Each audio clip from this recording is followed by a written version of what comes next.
তুমি কই দিয়া বঢ়িয়া মুখত লগাই নিদিবা গাঁওখন লগাই দিবা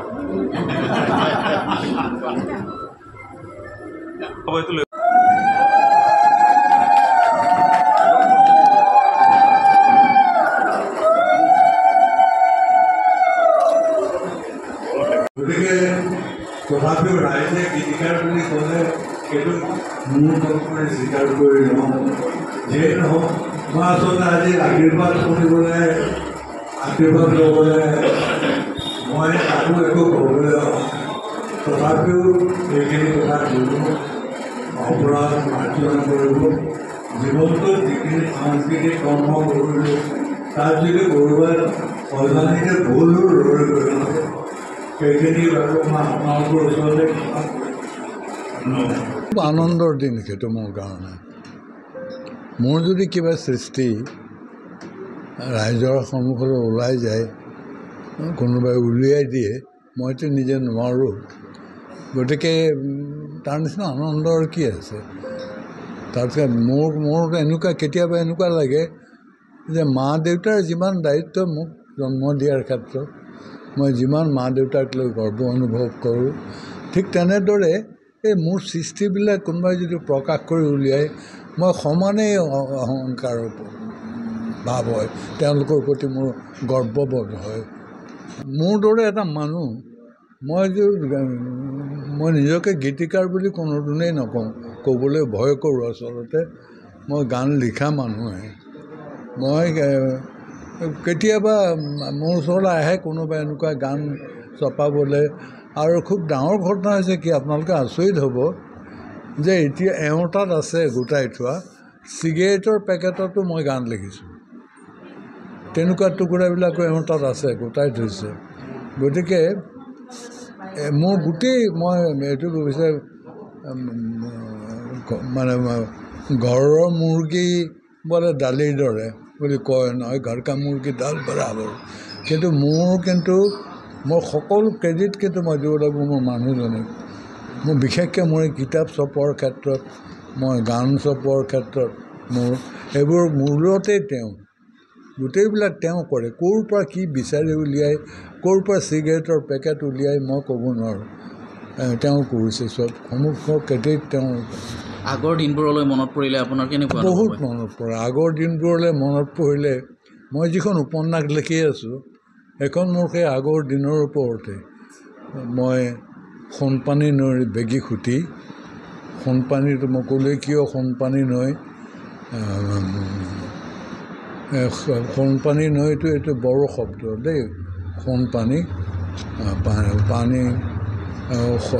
সোণ মংগল মানে সোণ আৰু দৈ মানে পানী বড়ো শব্দ মতে এই মংগল দৈ এখন মই কোনোদিন মঙল দৈ নিলিখোঁ আজিকালি মঙল দৈ লিখে মংগল দৈটো মই মংগল দৈয়ে লিখোঁ দেই কাৰণ মই এতিয়া যিটো কৈছে যে এইটো কোচৰাজ ৰজাৰ জীয়ৰী মঙলা দেৱীৰ নামত মঙলদৈ হৈছে মই এইটো বিশ্বাস নকৰোঁ দেই কাৰণ মঙলা দেৱীৰ নামত হ'লে সেইটো নাম মঙলদৈ নহয় মঙলা হ'লহেঁতেন এইটো কোচ ৰাজবংশী সম্প্ৰদায়ৰ ওপৰত নহয় আচলতে এইটো একদম বড়ো ভাষাৰ অৰিজিনেল ইয়াৰ আদি মানুহ যিবিলাক আছিল এই অঞ্চলটোত সেইখিনি বড়ো মানুহে আছিল আৰু তাৰ পৰাই কৰা কিবা লিখি আছে নতুন মই এখন উপন্যাস লিখি আছোঁ সেইখন সম্পূৰ্ণ হোৱা নাই সেইখনৰ প্ৰযোজনাও ঠিক হৈ আছে প্ৰযোজকো কিন্তু মই শেষ কৰিব পৰা নাই আৰু কাম কৰা নাই আৰু দাপোন গোষ্ঠীৰ এটা প্ৰতিশ্ৰুতি আছিল হেমন্ত দত্ত ডাঙৰীয়াৰ যিবিলাক গীত অ'ত বিচৰিত হৈ পৰি আছিল সেই গীতসমূহ ভৱিষ্যতৰ কাৰণে সংৰক্ষণ কৰাৰ কাৰণে তেখেতৰ গীতসমূহৰ এটি সংকলন প্ৰকাশৰ এই দায়িত্ব দাপোন গোষ্ঠীয়ে এদিন লৈছিল আৰু আজি এই 24 ছেপ্টেম্বৰৰ তেখেতৰ 82 সংখ্যক জন্মদিনত সেইখন উপহাৰস্বৰূপে তেখেতক দিয়াৰ এটি প্ৰতিশ্ৰুতি দিছিল। দাপন গোষ্ঠীয়ে সেই প্ৰতিশ্ৰুতি ৰক্ষা কৰিয়েই অতি খৰখেদাকৈ আজি তেখেতৰ হাতত তেখেতৰ এই গীতৰ সংকলনখিনি আমি তেখেতৰ জন্মদিনত দৰঙৰ মঙলদৈত এই ইয়ুথ ক্লাবৰ এখন সভাত তেখেতক আমি অৰ্পণ কৰিছোঁ। এই সভাত অসম সাহিত্য সভাৰ সভাপতি সূৰ্যকান্ত হাজৰিকাৰ লগতে বিশিষ্ট নাট্যকাৰ তথা অভিনেতা চম্পক শৰ্মাকে আদি কৰি দৰং জিলাৰ বিশিষ্ট ব্যক্তিসকলৰ উপস্থিতিত আজি এখন সুন্দৰ সভাত এই গ্ৰন্থখন আমি তেখেতৰ হাতত অৰ্পণ কৰিছোঁ।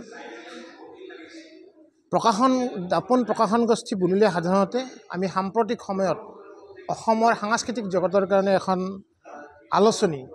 সাংস্কৃতিক দাপন আৰু এখন বাতৰি কাকত সংস্কৃতিৰ দাপন, এই দুইখন আমি প্ৰকাশ কৰি আছোঁ। এই দাপন গোষ্ঠীৰ এই দুখন আলোচনী আৰু বাতৰি কাকত প্ৰকাশৰ উপৰিও প্ৰতি বছৰে এনেকুৱা ধৰণৰ যিবিলাক গীত নাট বা অন্যান্য যিবিলাক লিখনি ইতিমধ্যেই অসমৰ পাঠক সমাজে বা অসমৰ ৰাইজে পঢ়িবলৈ সুবিধা পোৱা নাই, সেইসমূহৰ সংকলন প্ৰকাশৰ আৰু সেইসমূহ ৰাইজৰ মাজলৈ উলিয়াই দিয়াৰ এটা প্ৰচেষ্টা হাতত লৈছোঁ। আৰু সেই প্ৰচেষ্টাৰ প্ৰথম পদক্ষেপ হ'ল এইখন হেমন্ত দত্তৰ গীত সমগ্ৰ আজি ইয়াত প্ৰকাশ হ'ল, উন্মোচন হ'ল আৰু আমি ৰাইজৰ মাজলৈ এৰি দিছোঁ। অহা বছৰ আমাৰ তেনেকুৱা দুটা পৰিকল্পনা আছে। উগ্ৰমেনা আৰু প্ৰফুল্ল বৰাৰ নাট সম্ভাৰৰ সংকলন আমি ৰাইজক দিয়াৰ প্ৰয়াস চেষ্টা কৰিম আৰু আশা কৰিম যে ৰাইজৰ যিটো সঁহাৰি পাইছোঁ আমি বা প্ৰকাশন দাপন গোষ্ঠীৰ যি প্ৰতিশ্ৰুতি ৰাইজক দিছে ইতিমধ্যে সেই প্ৰতিশ্ৰুতি আমি ৰক্ষা কৰিবলৈ আমি চেষ্টা কৰিম।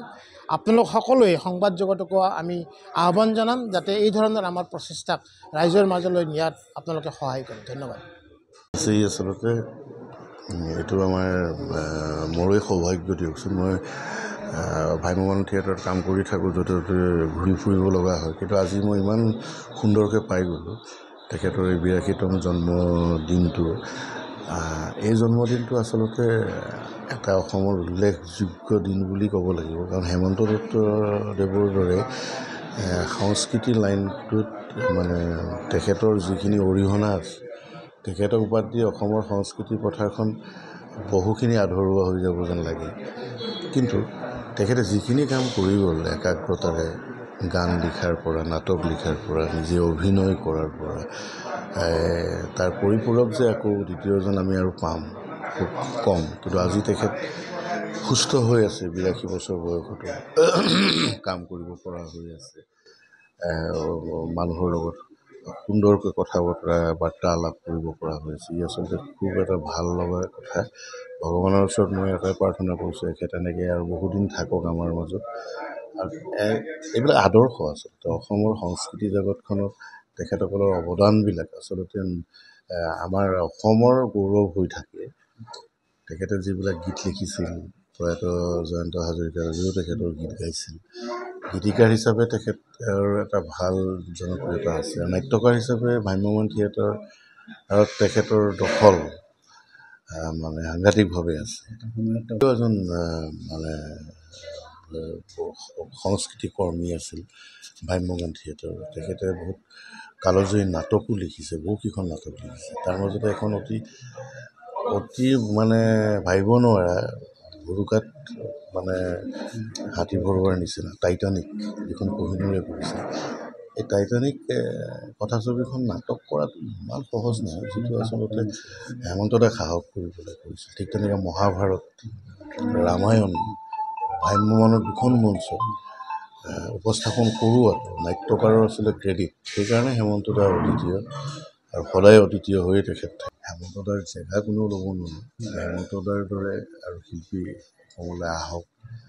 কাৰণ আমাৰ অসমৰ সংস্কৃতি পথাৰখন সদায় সজীৱ হৈ থকাটো আমি বিচাৰোঁ। তেখেতৰ প্ৰেৰণাৰে অনুপ্ৰাণিত হৈ তেখেতৰ দৰে কাম কৰাৰ যাতে উৎসাহ পায়, সাহস পায়।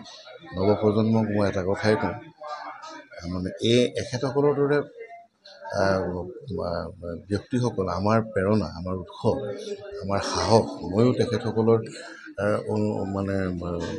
অনুগ্ৰহতে, তেওঁলোকৰ অনুদান বুলিয়ে ক'ব লাগিব, কিছুমান কাম আজি যদিও মই নাটক লিখোঁ, কৰি আছোঁ, এইবিলাক আচলতে মই অনুপ্ৰাণিত হৈছিলোঁ হেমন্তদাহঁতৰ দৰে নাট্যকাৰসকলৰ লিখনিবিলাক চাই পঢ়ি বা মই নিজেও অভিনেতা তেখেতৰ কেইবাখনো নাটক মই নিজেও অভিনয় কৰিছোঁ যেনে কাঁইট বন্ধু এইবোৰ তেখেতৰ কালজয়ী নাটক দৰমহা বোলে এখন নাটক খুব ছুপাৰ ডুপাৰ হিট ড্ৰামা আছিল এইবিলাক গতিকে সেইবোৰ নাটক পঢ়ি থাকোঁতে ভাব হয় এনেকুৱা নাটক যদি ময়ো লিখিব পাৰিলোঁহেঁতেন এইবিলাকে আচলতে মানুহক এটা সাহস দিয়ে মানে তেখেতৰ উপস্থিতিত তেখেতৰে এখন গ্ৰন্থ উন্মোচন হোৱাটো এটা বৰ খুবেই আনন্দৰ কথা আৰু ভাল লগা কথা আৰু তেখেতৰ গীতবিলাক অ'ত ত'ত সিঁচৰিত হৈ আছিল সেইবোৰ কালেক্ট কৰি পেলাই এখন গ্ৰন্থ আকাৰে উলিওৱা মানে আমাৰ কাৰণে খুব ভাল কলমটোৱে তেখেতৰ প্ৰাণ জনাত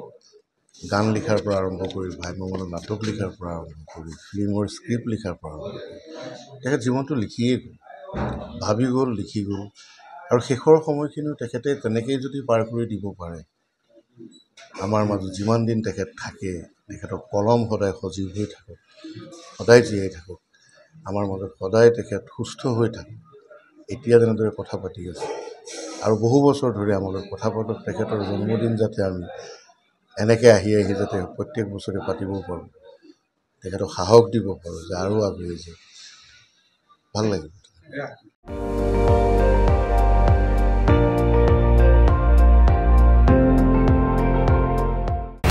আপুনি চাই আছে ND24 সৰ্বশ্ৰেষ্ঠ নহয় সৰ্বোত্তমৰ দৌৰত